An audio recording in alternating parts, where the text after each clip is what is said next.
नमस्कार दोस्तों, स्वागत है आपका लर्निफाई के यूट्यूब चैनल में। यह है अपनी आधुनिक भारतीय इतिहास की सीरीज़, जिसमें आज हम देखने वाले हैं आरंभिक भारतीय प्रत्युत्तर के बारे में। दरअसल यूपीपीसीएस को देखते हुए हमने ये सीरीज़ बंद कर दी थी अपनी आधुनिक भारतीय इतिहास वाली। अब यूपीपीसीएस जो है वो पोस्टपोन हो चुका है, इसलिए हम वापस अपनी सीरीज़ शुरू करने जा रहे हैं। और पिछला जो लेक्चर था अपने इस सीरीज़ का, उसमें हमने देख लिया था कि किस प्रकार से जो धार्मिक सामाजिक सुधार आंदोलन हुए थे, और उसमें हमने हिंदू धर्म से रिलेटेड, मुस्लिम धर्म से रिलेटेड, पारसी धर्म से रिलेटेड जो सुधार आंदोलन हुए थे वो सब हमने देख लिए थे। ठीक है, अगर भूल गए हैं आप तो एक बार जाके पिछले लेक्चर्स देख लीजिएगा ताकि कंटिन्यूटी वापस आ जाए। पिछला एक दो लेक्चर आप देख लीजिएगा, है ना। तो आज का लेक्चर हम शुरू कर देते हैं। इस लेक्चर में हम देखने वाले हैं कि किस प्रकार से भारत में जैसे शहरों में तो क्या हो रहा था, शहरों में जो पढ़े लिखे लोग थे वो अपनी तरीके से उत्तर दे रहे थे ब्रिटिशर्स को, और जो गांव में लोग थे वो अपनी तरीके से उत्तर दे रहे थे। तो इस लेक्चर में हम गांव वाले उत्तर के बारे में देखेंगे, जैसे किस प्रकार से किसानों ने, किस प्रकार से जनजातीय लोगों ने विद्रोह किया, उनके बारे में हम इसमें जानकारी हासिल करेंगे। ठीक है, तो चलिए शुरू कर लेते हैं आज का लेक्चर। हाँ जी, तो किसान और आदिवासी, माफ़ कीजिएगा, किसान और आदिवासी विद्रोह के बारे में इसमें हम देख लेते हैं। किसान और आदिवासी विद्रोह मतलब जो किसानों ने और आदिवासियों ने अंग्रेजों के विरुद्ध विद्रोह किए थे, उसके बारे में हम इसमें जानकारी हासिल कर लेंगे। जैसे कि जो भारतीय समाज हुआ करता था, उसके जो कुलीन लोग हुआ करते थे, वो पश्चिम की जो नैतिक समालोचना था उनका जवाब दे रहे थे। तो उसी आधार पर या उसके तर्ज पर अगर देखें, या हम कहें कि वो ऐसा शहरों में हो रहा था, तो ग्रामीण क्षेत्रों में क्या हो रहा था, ग्रामीण क्षेत्रों में जो लोग थे वो अलग ढंग से उसका प्रत्युत्तर दे रहे थे, है ना। क्यों, कैसे दे रहे थे? क्योंकि ये जो किसान हुआ करते थे, ये किसान जो है इनके अंग्रेजों की जो नीतियां अपनाई गई, उनकी नीतियों की वजह से बर्बाद हो चुके थे। जब बर्बाद होंगे तो फिर विद्रोह तो होना लाजमी है ना। और वो ऐसा करना चाहते थे कि जो पुरानी व्यवस्था हुआ करती थी उसकी पुनर्स्थापना करना चाहते थे, परंतु उनके प्रयास असफल हो जाते हैं। पुरानी व्यवस्था कौन सी?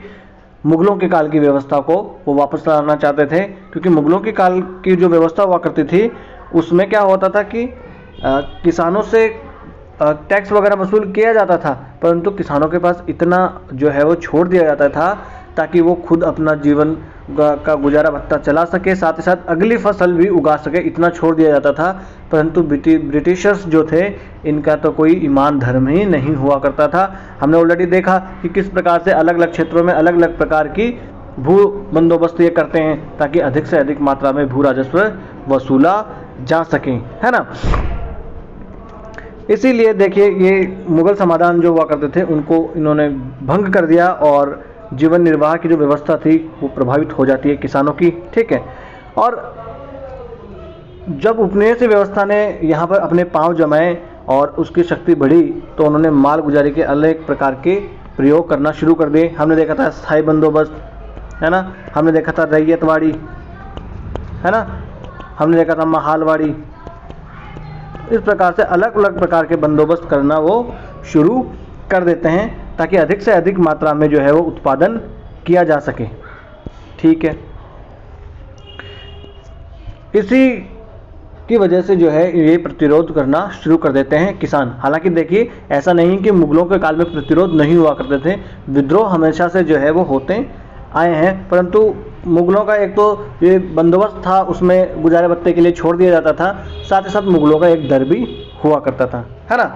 अब देखिए, ब्रिटिश राज की जो पहली शताब्दी थी उसके दौरान जो विद्रोह हुए, उसमें एक देखें तो एक पूरा सिलसिला ही विद्रोह का शुरू हो जाता है, और उन विद्रोह को पुनः प्रतिष्ठा विद्रोह कहते हैं, यानी रिस्टोरेटिव रिबेलियंस। यानी उनका मुख्य उद्देश्य क्या हुआ करता था? पुरानी व्यवस्था को वापस बहाल करना। कौन सी पुरानी व्यवस्था? मुगलों के काल की भू राजस्व व्यवस्था को फिर से बहाल करना उनका उद्देश्य हुआ करता था। और इसमें साथ किसने किसने दिया? जो असंतुष्ट स्थानीय शासक हुआ करते थे, मुगलों के जो अधिकारी हुआ करते थे, साथ ही साथ संपत्ति से जिन जमींदारों को वंचित कर दिया गया, ये सब लोग जो है इस षड्यंत्र में, या आप कहो कि इन विद्रोहों में शामिल हुआ करते थे, है ना।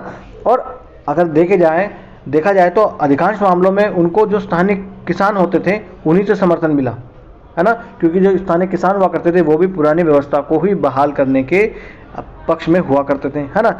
इसी क्रम में अगर देखा जाए तो सबसे पहले जो है कौन विद्रोह करता है, तो 1778 और 81 के बीच में अवध का राजा होता चैत सिंह, ठीक है, और दूसरे जमींदार और मिलके ये विद्रोह कर देते हैं। और 1799 आते आते अवध का नवाब होता है वजीर अली। तो वजीर अली को अपदस्थ कर दिया जाता है, यानी नवाब के पद से हटा दिया जाता है। तो जब उसको अपनी सत्ता से हटा दिया गया तो वो भी विद्रोह में शामिल हो गया। तो इस प्रकार से 1778 से 81 के बीच में राजा चैत सिंह और 1799 में अपदस्थ नवाब वजीर अली ने विद्रोह का बिगुल फूंक दिया था, ठीक है। उसके बाद में अगर देखा जाए तो दक्षिण के भागों में देखा जाए, यानी अवध के उत्तरी और दक्षिण भागों में देखा जाए तो 1830 के दशक तक कठिनाइयाँ जारी रहती है। वहाँ पर जो है मालगुजारी व्यवस्था जो थी, इसकी वजह से बहुत सारी कठिनाइयाँ वहाँ पर उत्पन्न हो जाती हैं। उसके बाद में अगर देखा जाए तो 1842 आते आते बुंदेला राजपूत होते हैं। तो बुंदेला राजपूत सरदार जो थे उन्होंने भी विद्रोह करना शुरू कर दिया। तो वीर सिंह बुंदेला, है ना, जुझार सिंह बुंदेला, मैंने आपको पढ़ाया था, जुझार सिंह बुंदेला, है ना, बुंदेलखंड वाला, मध्यकालीन भारत के इतिहास में मैंने आपको ये सब पढ़ाया था, बुंदेलखंड का इतिहास जब मैंने पढ़ाया था। तो वही बुंदेला सरदार जो हुआ करते थे, इन्होंने विद्रोह कर दिया 1842 में। देखिए ये क्रोनोलॉजी आपको याद रखनी है। यहाँ से क्वेश्चन कैसे बनेंगे आपको दे देंगे और क्रोनोलॉजी में लगाने के लिए दे देंगे कि अवध का राजा चैत सिंह का विद्रोह, वजीर अली का विद्रोह, बुंदेला राजपूतों का विद्रोह, है ना, पालेगरों का विद्रोह। अब इनको आप जो है क्रोनोलॉजी में लगाइए, इस प्रकार के दे देंगे, है ना। तो अवध के राजा ने चैत सिंह ने पहले किया, फिर वजीर अली ने किया, उसके बाद में बुंदेला राजपूत सरदारों ने किया, और उसके बाद में जो है 1799 और 1805 आते आते मद्रास में जो स्थानीय सरदार हुआ करते थे, जैसे उत्तरी भारत में तो क्या हुआ करते थे, सामंत वगैरह हुआ करते थे, ठीक है, जमींदार। मद्रास में ऐसे जमींदार नहीं हुआ करते थे। वहाँ पर जो हुआ करते थे जमींदारों के जैसे लोग, उनको क्या कहा जाता था, उनको पालेगर कहा जाता था, है ना।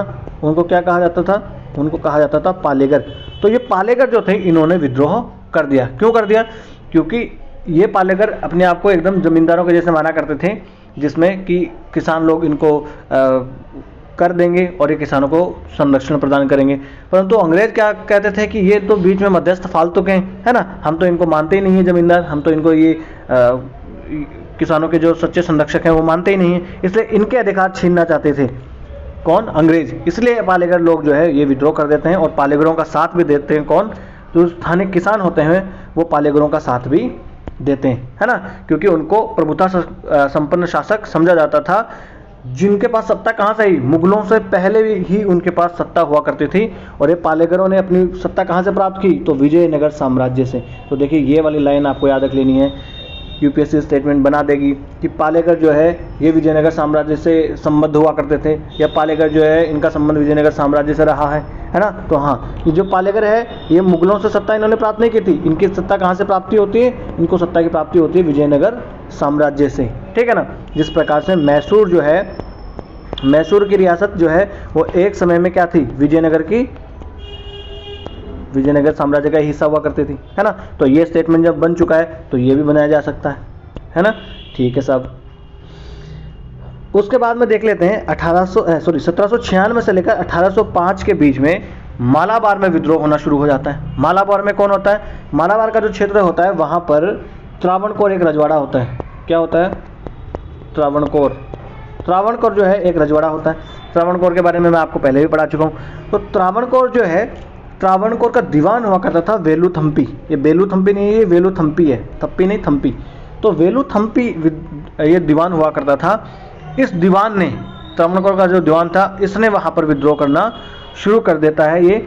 और इसके विद्रोह में क्या हुआ, जो पेशेवर सिपाही और जो किसान स्वयंसेवक थे उन सबको मिलाकर इसने एक बड़ी सेना बना डाली और हथियारबंद विद्रोह ये लोग करने लगे। अंत में ब्रिटिश सेना को बुलाना पड़ा और ब्रिटिश सेना ने इस आंदोलन को कुचल दिया, है ना। तो पालेगरों का विद्रोह हमने देख लिया, हमने मालाबार में वेलुथम्पी का विद्रोह हमने देख लिया। देखिए ये क्रोनोलॉजी में लगवा लेगा आपसे, है ना। तो मालाबार में वेलुथम्पी का विद्रोह हो जाता है, ठीक है। उसके बाद में अगर देखा जाए तो इसको एक तरीके से पूरी बर्बरता के साथ जो है इनका आंदोलन जो है उसको दबा दिया जाता है। फिर अगर देखें तो बंगाल में आ जाए हम, तो बंगाल के जो उत्तरी ज़िले होते हैं उनमें 1783 में रंगपुर का विद्रोह होता है। रंगपुर का विद्रोह, है ना, रंगपुर का विद्रोह। तो इस प्रकार से ये यहाँ भी आपको क्रोनोलॉजी में लगवा सकता है। है ना, या आपको रंगपुर का विद्रोह दे देगा और उसके सामने मैचिंग कराने के लिए दे देगा कर्नाटक में ऐसा विद्रोह हुआ था, है ना। तो रंगपुर का विद्रोह कहाँ हुआ था? बंगाल में हुआ था। हुआ क्या करता था रंगपुर में, जो मालगुजारे की वसूली की जाती थी वो जो ठेकों पर दे दी जाती थी पहले, तो आरंभिक दिनों में मालगुजारी की भारी भारी मांगे रख दी जाती थी, और ये भारी मांग तो रखी जाती थी, साथ ही साथ अवैध जो कर थे वो भी वसूल लिए जाते थे इनसे, है ना। जैसे कि वहाँ पर कुछ जमींदार हुआ करते थे, देवी सिंह और गंगा गोविंद सिंह, ये तो इतने दुर्दांत अपराधी हुआ करते थे कि मार पीट के भी ये वसूल लिया करते थे टैक्स। यानी जो आपने पहले तो ये क्या करते थे कि ऊपर से शुरुआत में जब ठेके पे मालगुजारी है इनके पास, तो सबसे ज़्यादा पहले ही स्टार्टिंग में ही बहुत ज़्यादा मात्रा में ये टैक्स लगा दिया करते थे। उसके बाद में गैर कानूनी वसूलियाँ भी ये कर लिया करते थे। तो इनमें देवी सिंह और गंगा गोविंद सिंह ये तो खूब बुरे अपराधी हुआ करते थे, है ना, जिन्होंने रंगपुर और दिनाजपुर जो जिले हुआ करते थे वहाँ पर पूरी तरीके से गाँव में आतंक का साम्राज्य फैला दिया था, ठीक है ना। अब किसानों ने भाई सबसे पहले तो कंपनी से गुहार लगाई, क्योंकि किसानों को लगता था कि कंपनी जो है, यानी कंपनी बहादुर है, वो तो बहुत बढ़िया आदमी है, ये लोग तो बेचारे गोरे गोरे दिखते भी अच्छे हैं, है ना, सुंदर से दिखते हैं। ये जो है ये हमारे जो मालगुजार है या जो हमारे सामंत लोग हैं ये यही खराब है। तो सबसे पहले तो ये कंपनी के पास जाते हैं कि महाराज हमारी जो है हमारी समस्या का आप समाधान करो, परंतु कंपनी इनकी सुनती नहीं है। ये बेचारे प्रार्थना पत्र वगैरह भी भेजते हैं, ठीक है, लेकिन उनकी अनसुनी कर दी जाती है सारी बातें। जब अनसुनी कर देंगे तो क्या करेंगे लोग, अपने आप को संगठित करेंगे और एक नेता चुन लिया इन्होंने, और एक बहुत सारी बड़ी इन्होंने एक सेना जो है उसका गठन कर लिया। साथ ही साथ अब इनके पास क्या हुआ कि आपको की बंदूकें वगैरह तो थी नहीं, तो इन्होंने जो भी तीर कमान हुआ करते थे, तलवारें हुआ करती थी, वो उन्होंने ले ली और अपनी एक सेना इन्होंने बना ली, ठीक है। जो स्थानीय कचहरियाँ यानी कोर्ट हुआ करते थे उन पर इन्होंने हमला कर दिया। जो अनाज के गोदाम हुआ करते थे उनको इन्होंने लूट लिया। भाई गरीब आदमी को सपने भी किसके आते हैं, रोटी के सपने आते हैं, तो इन्होंने लूटा भी किसको, इन्होंने लूटा अनाज के गोदामों को। इनको नहीं मतलब है सोना चांदी जवाहरात और हीरों से, इनको किससे मतलब है, खाने से, अनाज से। गरीब आदमी को सपना पे रोटी का ही आता है। तो इन लोगों ने वहाँ पर अनाज के गोदाम लूट लिए और जो कैदी हुआ करते थे इनके भाई बंधु उनको इन्होंने छुड़ा लिया, ठीक है। और साथ ही साथ इन्होंने जो उपनिवेश पूर्व शासन व्यवस्था के प्रतीक हुआ करते थे ना, यानी मुगल व्यवस्था के प्रतीक जो भी होते थे, उनके नाम पर इन्होंने जो है इस जो भी ये कांड करते थे उनको वैध ठहराने का इन्होंने कार्य किया, ठीक है। और इन्होंने जो अपना नेता हुआ करता था उसको नवाब कहना शुरू कर दिया। यानी कि बंगाल का जो नवाब हुआ करता था ना, यानी बंगाल का नवाब भारतीय जो व्यवस्था थी उसका प्रतीक हुआ करता था, मुगल व्यवस्था का प्रतीक हुआ करता था, तो उन्होंने अपने नेता को नवाब कहना शुरू कर दिया। साथ ही साथ इन्होंने सरकार बना ली एक अपनी, है ना, तो सरकार इन्होंने बना ली। देखिए 1942 का जब हम भारत छोड़ो आंदोलन पढ़ेंगे ना, तब भी स्थानीय सरकारें बहुत सारी बनाई जाती है, परंतु पहली बार तभी स्थानीय सरकारें बनाई गई थी ऐसा नहीं है। देखिए ये रंगपुर के विद्रोह में 1783 में ही स्थानीय सरकारें बनाई जाने लगी थी, है ना।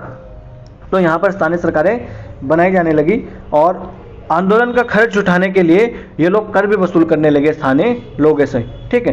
फिर देवी सिंह जो थे, देवी सिंह वहाँ के मालगुजार, देवी सिंह अपील करते हैं वॉरेन हेस्टिंग्स से और कि साहब आओ और हमें बचाओ, क्योंकि ये तो हम लोगों को लूट ले रहे हैं, हमारे अनाज के गोदाम लूट ले रहे हैं, हमारे महलों को लूट ले रहे हैं। तो हेस्टिंग्स जो है वो दस्ता भेजता है और इनका दमन कर दिया जाता है, ठीक है। हालांकि उसके बाद में जो मालगुजारी की ठेका व्यवस्था हुआ करती थी उसमें कुछ सुधार भी किए जाते हैं, है ना, क्योंकि अंग्रेजों को लगता है कि हाँ भाई ये लोग कर तो रहे हैं गलत, अंग्रेज थे तो खराब पर कहीं कहीं जो है वो सुन भी लिया करते थे। तो इस प्रकार से मालगुजारी की ये ठेका व्यवस्था थी उसमें कुछ सुधार भी करे जाते हैं। और ये था हमने देखा रंगपुर का विद्रोह। उसके बाद में अगर हम दक्षिण में आ जाए तो टीपू सुल्तान की जब हार जाती है 1799 में मैसूर के चतुर्थ युद्ध में श्रीरंगपट्टनम में ये जो है अपने किले की रक्षा करते हुए टीपू सुल्तान मारा जाता है। और हमने देखा था कि किस प्रकार से उसके बाद में मैसूर की सत्ता, मैसूर का जो पुराना राजवंश हुआ करता था वाडियार राजवंश, उसको दे दिया जाता है। और आज भी देखिए वहाँ पर वाडियार वंश का ही शासन है, वहाँ पर वहाँ के राजा वाडियार वंश के अभी भी हैं, है ना। जैसे वाडियार वंश की सत्ता स्थापित हुई उन्होंने मालगुजारी की मांगे बढ़ा दी, क्योंकि अब तो अंग्रेजों के हाथों में सब कुछ आ गया था, वो तो कठपुतली शासक हुआ करते थे। तो अब अंग्रेजों के कहने पर यहाँ पर मांग जो है वो बढ़ा दी जाती है मालगुजारी की। और ये मालगुजारी अब वसूल किससे की जाएगी, किसानों से। तो जब किसानों से लूट खसोट की जाने लगी, ठीक है, तो स्थिति निराशाजनक हो गई और बद से बदतर हो गई, जिसकी वजह से 1830-31 आते आते वहाँ पर भी खुले विद्रोह होने लग जाते हैं। यहाँ पर भी जो विद्रोह होते थे, विद्रोही तो थे, उन्होंने अपने नेता चुन लिए और मैसूर के शासकों की सत्ता को उन्होंने ललकारना शुरू कर दिया। ठीक है कि भाई हम जो है ये अन्याय नहीं सहन करेंगे, मगर कहाँ अंग्रेजों की सेना के सामने ये लोग टिक पाएंगे, तो ये बेचारे हार जाते हैं, इनका भी दमन कर दिया जाता है। ठीक है ना। इसके बाद में अगर देखें तो जो ये आंदोलन हुआ करते थे, इन आंदोलनों में धर्म जो था, धर्म एक महत्वपूर्ण भूमिका निभाया करता था, है ना। 1 मिनट में पानी पी लूं।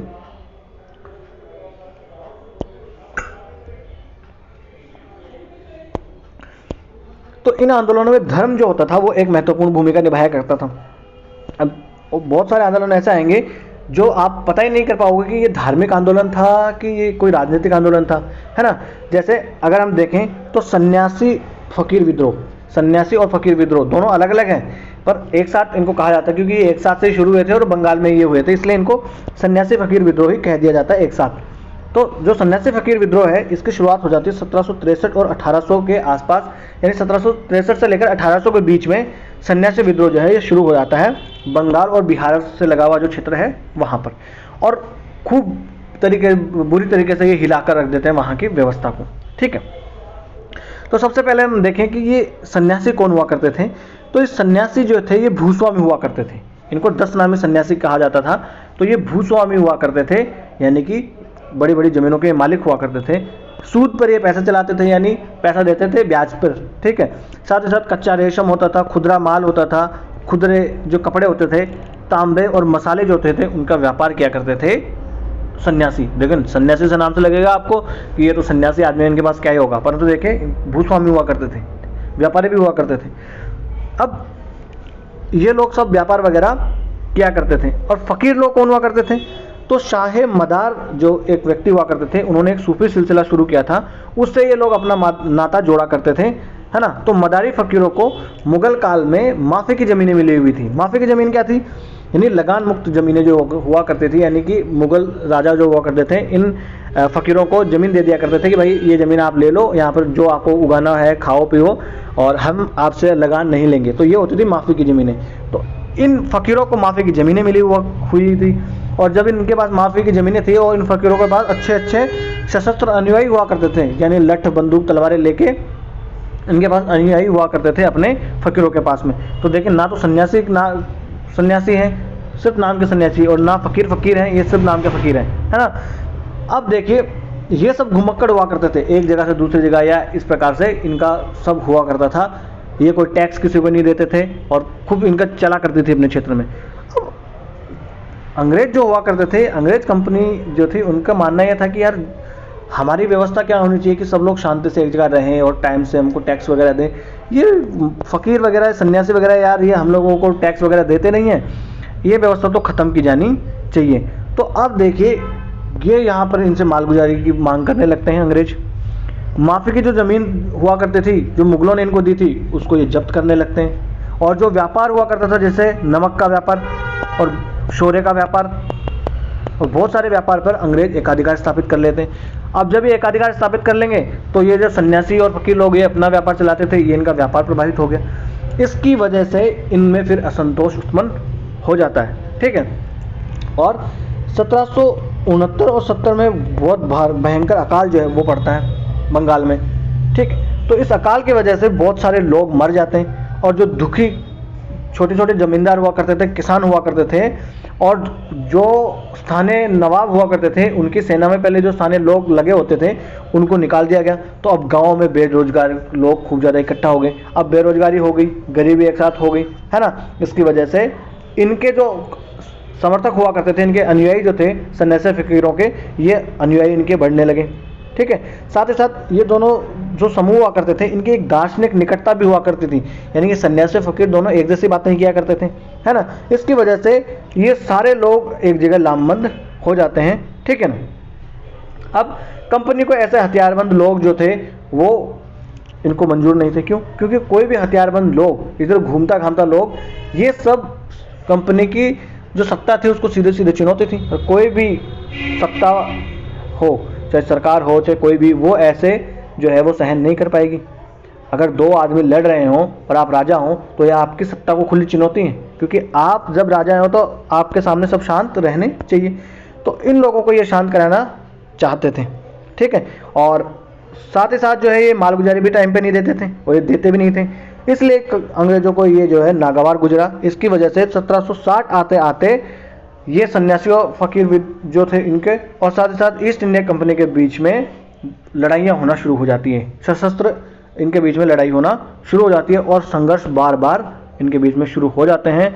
और इस विद्रोह में की चरम सीमा पर अगर देखें तो इन सन्यासी फकीरों के पास में लगभग 50,000 तक इनकी संख्या बढ़ जाती है। आप सोच के देखिए 50,000 कम नहीं है, 50,000 लोग, है ना। हालांकि बाद में देखिए 1800 आते आते इनकी संख्या कम होने लगती है, यानी कि ये 1763 से सन्यासी फकीर आंदोलन शुरू होता है ना। तो हमने सन्यासी और फकीर आंदोलन देख लिया। कहाँ हुए थे ये? सन्यासी फकीर आंदोलन हुए थे बंगाल में, ठीक है। उसके बाद अगर हम देखें तो पूर्वी बंगाल का जो मेमन-सिंह जिला था और जो वहाँ की शेरपुर परगना हुआ करता था, वहाँ पर एक आंदोलन खड़ा हो गया। अब यहाँ पर कौन आंदोलन कर रहा है? तो यहाँ पर एक टीपू नाम का व्यक्ति हुआ करता था। देखिए टीपू सुल्तान मैसूर वाला टीपू सुल्तान नहीं है, ये अलग एक व्यक्ति है टीपू। टीपू ने पागलपंथी संप्रदाय जो है वो शुरू कर दिया या पागलपंथी आंदोलन शुरू कर दिया। तो सबसे पहले तो क्वेश्चन यही बन जाएगा कि पागलपंथी आंदोलन जो है ये किसने शुरू किया? तो टीपू ने। कौन? टीपू सुल्तान ने। टीपू सुल्तान ने नहीं, सिर्फ टीपू ने शुरू किया था पागलपंथी आंदोलन। तो जो बंगाल का मेमन सिंह और शेरपुर परगना हुआ करता था, वहां पर यह आंदोलन खड़ा हो जाता है, ठीक है। वहां पर ये व्यक्ति होते थे करीम शाह। करीम शाह और उसके बाद में करीम शाह के बाद में उनके वारिस होते हैं टीपू शाह। तो ये लोग वहां के जो गारो, हाजोंग और हादी लोग हुआ करते थे, जो कि हिंदू हुआ करते थे। तो ये गारो, हाजोंग और हादी लोगों को इन्होंने एक साथ मिला लिया और एक धार्मिक आंदोलन के जैसे रूप में इसको चलाना शुरू कर दिया, जो कि एक राजनीतिक आंदोलन भी हुआ करता था। इसमें क्या हुआ करता था कि कंपनी ने जब अपना यहाँ पर जड़ें जमाना शुरू किया और स्थायी बंदोबस्त व्यवस्था यहाँ पर लागू कर दी और जमींदार व्यवस्था यहाँ पर मजबूत हुआ करती थी, है ना। इसकी वजह से जमींदार जो वसूल कर रहे थे, जो वसूलियाँ जमींदार कर रहे थे, उनमें अवैध जो अबवाब हुआ करते थे या जो कर हुआ करते थे, उनमें बढ़ोतरी हो जाती है ना। यानी कि वैध तो लेते थे, अवैध अबवाब का मतलब ही होता है अवैध कर वसूल करना। तो अवैध कर वसूली यहाँ पर किए जाने लगे, ठीक है। अब वहाँ का कलेक्टर हुआ करता था डनबर ने जो मालगुजारी का बंदोबस्त किया, उसमें खूब ये शोषण हो रहा था। तो किसानों ने इसकी शिकायतें भी की, परंतु किसानों की कोई सुनी नहीं गई। और 1824 आते आते टीपू शाह जो हुआ करते थे, टीपू शाह ने पागलपंथी संप्रदाय शुरू कर दिया। और पागलपंथी संप्रदाय में या पागलपंथी आंदोलन में उन्होंने क्या वादा किया? उन्होंने किया भाई एक नई व्यवस्था हम बनाएंगे, साथ ही साथ ये जो लगान लेते हैं ये अंग्रेज लोग, ये हम न्यायपूर्ण बनाएंगे। क्योंकि ये जो अंग्रेज लोग जो है हमसे इतने टैक्स लेते हैं ना, ये न्यायपूर्ण नहीं है, इसलिए हम जो है अलग से सरकार बनाएंगे और आपको न्यायपूर्ण लगानों का वादा हम करते हैं, ठीक है। जैसे आज केजरीवाल जो है वो हमारे गारंटी देते रहते हैं, कहीं ना कहीं जाके राहुल गांधी कहीं ना कहीं गारंटी देते रहते हैं, मोदी जी कहीं ना कहीं जाके गारंटियां देते रहते हैं कि हमारी सरकार आए तो हम ऐसा करेंगे वैसा करेंगे, दही दूध की नदियां बहा देंगे। उसी प्रकार से टीपू जो थे वो भी कहने लगे कि भैया हम भी दही दूध की नदियां बहा देंगे। अब भैया लोग परेशान थे, जब लोग परेशान होते हैं तो फिर कोई ऐसा वादा करता है, सपने दिखाने लगता है, उसके पीछे लग जाते हैं और एक हथियारबंद विद्रोह शुरू हो जाता है वहाँ पर, है ना। जिसको 1833 आते आते सेना को बुलाना पड़ गया था, सेना को बुला के कुचलना पड़ा था पागलपंथी आंदोलन को। तो पागलपंथी आंदोलन जो है कौन इससे जुड़ा हुआ है? तो टीपू शाह, है ना। तो टीपू शाह जो है वो पागलपंथी आंदोलन से जुड़े हुए हैं, करीम शाह जो है वो भी इसी से जुड़े हुए हैं। उसके बाद में तीतू मीर के नेतृत्व में तरीका-ए मोहम्मदिया नाम का एक आंदोलन वहाँ पर शुरू हो जाता है ना, जो कि एक धार्मिक आंदोलन होता है। तो तरीका-ए मोहम्मदिया मतलब मोहम्मद साहब का जो तौर तरीका हुआ करता था वो तरीका-ए मोहम्मदिया हो गया। ये किसने किया? तीतू मीर ने ये शुरू कर दिया, ठीक है। तीतू मीर कौन हुआ करते थे? तो वहाँ के एक जमींदार के ये लठैत हुआ करते थे, किराए के लठैत। लठैत का मतलब क्या होगा? यानी कि लठ चलाने में, लठबाजी करने में जो माहिर होता था वो होता था लठैत। तो ये एक जमींदार के लठैत हुआ करते थे। उसके बाद ये मक्का जाते हैं, मक्का की यात्रा करते हैं और सैयद अहमद बरेलवी से ये शिक्षा प्राप्त करते हैं, है ना। तो मैंने आपको वहाबी आंदोलन पढ़ाया था, तो मैंने आपको बताया था सैयद अहमद बरेलवी के बारे में। तो सैयद अहमद बरेलवी के संपर्क में आते हैं और उनसे शिक्षा ग्रहण करते हैं तीतू मीर। फिर ये वापस वहाँ जाते हैं और जमुना और इच्छामती नदियाँ जो थी उसके किनारे पर जो 24 परगना जिला है वहाँ के क्षेत्र में ये प्रसार करने लगते हैं इस्लाम का। ठीक है। इनके जो मुख्य अनुयायी हुआ करते थे उनमें जो गरीब मुसलमान किसान हुआ करते थे, जो दस्तकार हुआ करते थे, वो इनके मुख्य अनुयायी हुआ करते थे। और ये लोग क्या करते थे, अलग पहनावा और दाढ़ी इनकी पहचान हुआ करती थी, है ना। तो तीतू मीर का जो तरीका मोहम्मदिया था, उनके आंदोलन की एक अलग पहचान हुआ करती थी, अलग पहनावा और साथ साथ दाढ़ी ये रखा करते थे। ठीक है। चूँकि किसान जो हुआ करते थे, अपनी जो शक्ति हुआ करती थी उसको ये एक जगह मिला के और उसकी अंग्रेज़ों को चुनौती देने के लिए उसका इस्तेमाल ये कर रहे थे। और जो स्थानीय ज़मींदार थे, इसकी वजह से स्थानीय ज़मींदारों ने इनके ऊपर अंकुश लगाने के प्रयास किए, जैसे कि दाढ़ी के ऊपर कर लगाना शुरू कर दिया कि भैया आप जो ये एक दाढ़ी बढ़ा रहे हो ना, इस दाढ़ी के ऊपर आपको टैक्स देना पड़ेगा, आप ऐसे दाढ़ी नहीं बढ़ा सकते, है ना। तो दाढ़ी के ऊपर टैक्स लगाना इन्होंने शुरू कर दिया, जिसकी वजह से इनके जो अनुयायी हुआ करते थे तीतू मीर के, उन्होंने जो वहाँ की सत्ता हुआ करती थी उस सत्ता को ललकारना शुरू कर दिया। और उस सत्ता के प्रतिनिधि कौन हुआ करते थे, जो स्थानीय जमींदार हुआ करते थे, वो जो नीलहे साहब हुआ करते थे। वो नीलहे साहब का मतलब कि नीले रंग के होते थे, नहीं, नील उगवाया करते थे इनसे, तो नीलहे साहब हुआ करते थे। फिर जो राज्य यानी कि कंपनी होती थी, स्टेट जो होता है, उसके विरुद्ध ये अब जो है बिगुल बजा देते हैं, है ना। और एक खुद की व्यवस्था ये स्थापित कर लेते हैं, खुद के टैक्स वसूल करते हैं और उस इलाके में पूरा आतंक फैला देते हैं। 24 परगना वाला जो क्षेत्र था उसमें पूरा आतंक फैला देते हैं। और उसके बाद में 1831 आते आते तीतू मीर के आंदोलन को कुचलने के लिए सेना को बुलाना पड़ता है। और बाद में इनके जो बांस के किले बने थे उन किलों को ध्वस्त कर दिया जाता है। बांस के किले बनने का मतलब है इनकी व्यवस्था जो हुआ करती थी उसको उन्होंने उखाड़ फेंका अंग्रेजों ने, है ना। तो तीतू मीर का हमने तरीका मोहम्मदिया देख लिया, पागलपंथी आंदोलन हमने देख लिया। उसके बाद में उन्हीं दिनों जो है वहाँ पर हाजी शरीयतुल्लाह हुआ करते थे पूर्वी बंगाल में, वो फराइजी आंदोलन चला रहे थे। तो देखिए दोबारा हम ये नहीं पढ़ेंगे, फराइजी आंदोलन के बारे में मैंने ऑलरेडी आपको पढ़ा दिया है ना। हाजी शरीयतुल्लाह का हुआ करता था। इनके बाद में दूधू मियाँ आते हैं। दूधू मियाँ की मृत्यु के बाद में इनके बेटे होते हैं नया मियाँ, वो इसको संभालते हैं। पिछले लेक्चर्स में ऑलरेडी हमने ये आंदोलन देख लिया है, फराइजी आंदोलन। ठीक है साहब। उसके बाद में अगर देखे जाए तो दक्षिण में मालाबार क्षेत्र में मोपला विद्रोह होता है। क्या विद्रोह होता है? मोपला विद्रोह। और ये मोपला तो जो है ये खूब दिनों तक विद्रोह करते हैं। हालांकि बाद में 1921-22 के आसपास भी विद्रोह करते हैं, जब अपना असहयोग आंदोलन समाप्त हो जाता है। उसके बाद में भी वहाँ पर आंदोलन होता है, खूब मारकाट होती है। ठीक। तो उससे पहले भी आंदोलन हो चुका था। 1840-1850 के दशक में ऐसा आंदोलन जो है वो शुरू हो जाता है। मालाबार के क्षेत्र में मोपला विद्रोह शुरू हो जाता है। मोपला कौन हुआ करते थे? तो जो वहाँ पर अरब व्यापारी आए थे, उन अरब व्यापारियों के वंशज हुआ करते थे, है ना, जो उस क्षेत्र में बाद में बस गए थे। और वहाँ की जो नायर और तीयर महिलाएं हुआ करती थी उनसे उन्होंने विवाह कर लिया था। और वहाँ के जो हिंदू लोग थे, जो निचली जाति के हिंदू लोग हुआ करते थे, उन लोगों ने भी बाद में जो इस्लाम ग्रहण कर लिया, वो भी इन्हीं मोपला में जो समूह हुआ करते हैं इसमें शामिल हो जाते हैं। ठीक है। उसके बाद में दास प्रथा उन्मूलन कानून जब वहाँ पर लागू कर दिया जाता है 1843 में, तो 1843 में अपने यहाँ दास प्रथा जो है, दास प्रथा को उनका उन्मूलन कर दिया जाता है भारत में। ठीक। तो उसकी वजह से चेरूमार लोग हुआ करते थे, वो और भी अधिक सामाजिक समस्याओं में पड़ जाते हैं। और जो मोपला लोग हुआ करते थे वो धीरे धीरे खेती पर निर्भर हो गए। और खेती पर निर्भर होने की वजह से जो खेतिहर पट्टेदार हुआ करते थे और भूमिहीन मजदूर, छोटे व्यापारी और मछुआरों के समुदाय के रूप में ये बनकर रह जाते हैं। ठीक है। और 1792 में जब मालाबार को जीत लिया जाता है अंग्रेजों के द्वारा, तो अंग्रेज वहाँ पर जमीन में व्यक्तिगत संपत्ति जो है वो का अधिकार पैदा कर देते हैं। व्यक्तिगत संपत्ति मतलब पहले संपत्ति जो हुआ करती थी वो राज्य की हुआ करते थे, और किसानों से राज्य जो है जो छीन नहीं सकता था। अब जो है पहले ज़मीनें जैसे आज किसी के नाम हो गई, फलान जी के नाम, ए के नाम, बी के नाम, ऐसे, तो ये जो है ज़मीनें पहले इस प्रकार से नहीं हुआ करती थी। अब अंग्रेज आए और उन्होंने व्यक्तिगत संपत्ति स्थापित कर दी कि भैया ये ज़मीन एक्स की है, ये ज़मीन वाई की है, ये ज़मीन जेड की है, ये ज़मीन फलान जी की है। उसके वजह से क्या हुआ, अब इनको जो ये मोपला हुआ करते थे, इनको ज़मीनों से बेदखल करना आसान हो गया, है ना। तो वहाँ की जो परंपरागत व्यवस्था थी उसमें ज़मीन की मात्रा, जो जेनेमी हुआ करते थे, जेनेमी कौन हुआ करते थे? पट्टेदार हुआ करते थे। कनामदार या कन्नाकरण जो कनाम पट्टेदार हुआ करते थे, और खेतिहरों के बीच बराबर बांटी जाती थी, है ना। परंतु जेमेनी को ज़मीन का एकमात्र स्वामी स्वीकार करके और उसको पट्टेदार को बेदखल करने का अधिकार दे दिया अंग्रेजों ने। ठीक है। इसकी वजह से ये पूरी व्यवस्था बिगड़ जाती है।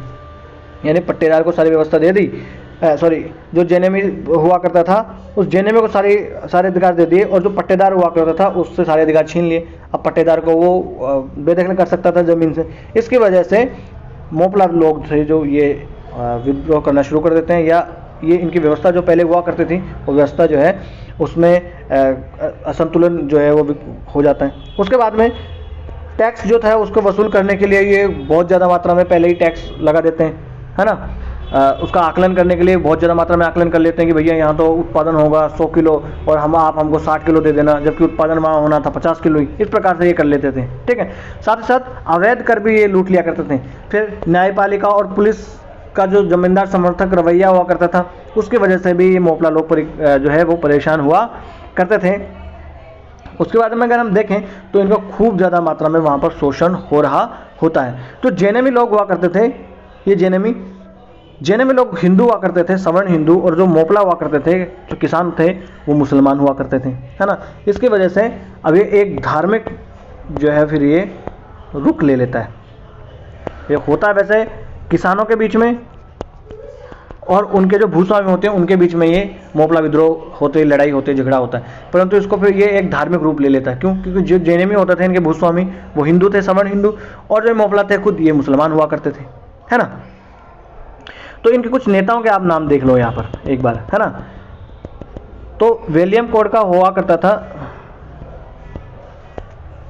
माफ कीजिएगा, विलियम कोड का उमर काजी, मंबूरम, सैयद अलवी, और उसके बेटे हुआ करते थे फजल पुकैयत, सनाउल्ला, मकटी। ये जो तंगल वाले नाम है ना, ये देखिए खुदा ना खास्ता ऐसे दे दे कि ये आपको 4 नाम दे दे, ये तंगल, विलियम कोड के, उमर काजी, सैयद अलवी, और बता दे कि ये कौन से विद्रोह से संबंधित है, रंगपुर विद्रोह, फराइजी आंदोलन, सन्यासी फकीर आंदोलन, है ना। तो ये किससे रिलेटेड है? ये मोपला विद्रोह से रिलेटेड है, ठीक है। तो यहाँ पर ये बस आपको याद रखना है। जो मस्जिदें हुआ करती थी वो एकदम लामबंदी का केंद्र बन जाती है, यानी मस्जिदों में नमाज पढ़ते वक्त और ये सारे मोपला को वहाँ पर लामबंद किया जाता है और उनको बस इसके बारे में बताया जाता है कि किस प्रकार से हमारा शोषण हो रहा है। और जो हिंदू जैन में हुआ करते थे उनके मंदिरों पर, और ब्रिटिश अफसर जो थे उनके ऊपर ये हमला करना शुरू कर देते हैं, ठीक है। और ये दमन वहाँ पर बाद में अंग्रेजों के द्वारा किया जाता है, ब्रिटिश सशस्त्र बल बुलाए जाते हैं, और 1870 में फिर से विद्रोह फूट पड़ता है ना। 1852 के आसपास जो है ये विद्रोह कुचल दिया जाता है, पर 1870 में फिर से विद्रोह फूट पड़ता है वहाँ पर, ठीक है। और इसके बाद में ये मोपला विद्रोह यहाँ भी समाप्त नहीं होता। 1921-22 में जब असहयोग आंदोलन वापस ले लिया जाता है, उसके बाद में भी मोपला विद्रोह होता है ना। तो आज हमने कुछ विद्रोह के बारे में जानकारी हासिल कर ली है, और सारे विद्रोहों के बारे में हम जानकारी हासिल करेंगे। एक भी विद्रोह नहीं छूटेगा, चाहे वो किसानों का हो कि जनजातियों का हो, है ना। उसके बाद में हम क्या करेंगे, लास्ट में एक समरी के रूप में भी इनको डिस्कस कर लेंगे, ताकि अगर क्रोनोलॉजी वाला क्वेश्चन आ जाए कि पहला कौन सा विद्रोह हुआ, बाद में कौन सा विद्रोह हुआ, वो भी हमसे जो है छूटे नहीं। तो आज का लेक्चर हम यहीं समाप्त कर लेते हैं। इस लेक्चर की अगर आपको पीडीएफ चाहिए तो आप जाइए लर्निफाई अनलॉकिंग नॉलेज के नाम से टेलीग्राम पे अपना चैनल है, यहाँ से आप स्कैन कर सकते हैं। डिस्क्रिप्शन बॉक्स में लिंक भी दिया हुआ है। वीडियो अगर आपको अच्छा लगा हो तो लाइक कर दीजिए और चैनल को सब्सक्राइब कर लीजिए। और भी अगर आपका कोई भाई बंधु मित्र सका पीसीएस की, आईएएस की, किसी भी चीज़ की तैयारी कर रहा हो तो आप चैनल को रिकमेंड कर सकते हैं। और आपको कोई सलाह लेनी हो या कोई सलाह देनी हो तो आप हमें कमेंट्स बॉक्स में लिख सकते हैं। बड़े ही लोकतांत्रिक ढंग से हम अपने इस छोटे से परिवार को आगे बढ़ाएंगे। नमस्ते, धन्यवाद।